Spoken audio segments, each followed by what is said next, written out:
Watch കയ്യിൽ കെട്ടുന്നത് പോലെയാണ് ചില ബന്ധങ്ങൾ. കൂടെയുണ്ടോ? ഉണ്ട്. എന്നാൽ കാര്യമുണ്ടോ? ഇല്ലതാനും.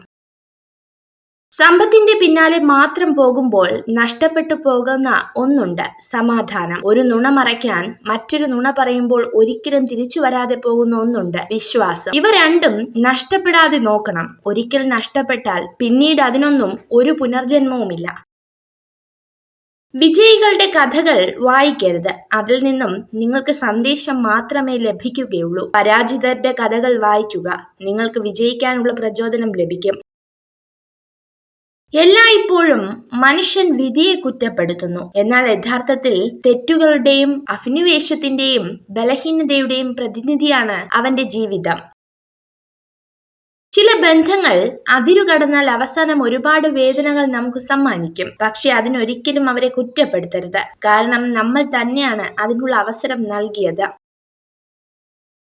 അക്ഷരങ്ങൾ നിരത്തിവെച്ച് എന്തും നമുക്ക് വായിക്കാം. വായിക്കാൻ കഴിയാതെ പോകുന്ന ഒന്നുണ്ടെങ്കിൽ അത് മനുഷ്യന്റെ മനസ്സ് മാത്രമാണ്.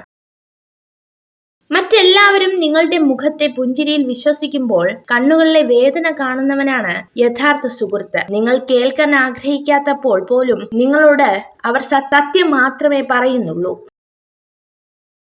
നിങ്ങൾക്ക് ഏറ്റവും വേണ്ടപ്പെട്ടവർ നിങ്ങളെ ഉപേക്ഷിച്ചു പോയിട്ടും നിങ്ങൾ സന്തോഷത്തോടെ ഇരിക്കുന്നുണ്ടെങ്കിൽ നിങ്ങൾ മാനസികമായി ശക്തരാണ്. വേദനിപ്പിക്കുന്ന ഒരു വാക്കുമതി ഒരാളുടെ ഹൃദയത്തെ തകർക്കുവാൻ. എന്നാൽ പിന്നീട് എത്ര നല്ല വാക്കുകൾ ചേർത്ത് വെച്ചാലും ഉടഞ്ഞ ഹൃദയത്തെ കൂട്ടിയിണക്കാൻ സാധിച്ചെന്ന് വരില്ല. സ്വപ്നങ്ങളിൽ ജീവിക്കുമ്പോഴല്ല, സ്വപ്നങ്ങൾക്ക് വേണ്ടി ജീവിക്കുമ്പോഴാണ് യഥാർത്ഥത്തിൽ ഒരു അർത്ഥമുണ്ടാകുന്നത്. ഏത് പ്രതികൂല സാഹചര്യത്തിലും മനസ്സുമടുത്ത് പിന്മാറരുത്. പോരാടിക്കൊണ്ടിരിക്കുക. കഠിനമായ പോരാട്ടങ്ങളാണ് വിജയികളെ സൃഷ്ടിക്കുന്നത്. താൻ എന്താണെന്ന് കൃത്യമായ ബോധവും തന്റെ കഴിവുകളിൽ പൂർണ്ണമായ വിശ്വാസവുമുള്ള വ്യക്തിക്ക് ചുറ്റുമുള്ളവർ പറയുന്നത് എന്താണെന്ന് ഗൗനിക്കേണ്ട ആവശ്യമില്ല. നിങ്ങൾക്ക് വേണ്ടി പ്രാർത്ഥിക്കുന്ന വ്യക്തിയെയും നിങ്ങളെ ചതിക്കാനായി കാത്തിരിക്കുന്ന വ്യക്തിയെയും നിങ്ങൾക്ക് എപ്പോഴും പെട്ടെന്ന് മനസ്സിലായെന്ന് വരില്ല. അതാണ് ജീവിതം.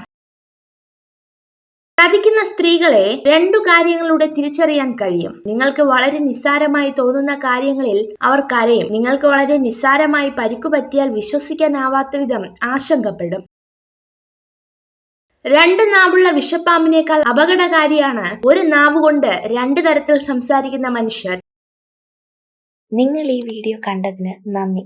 ഇതുപോലുള്ള കൂടുതൽ വീഡിയോകൾക്കായി ചാനൽ സബ്സ്ക്രൈബ് ചെയ്യൂ.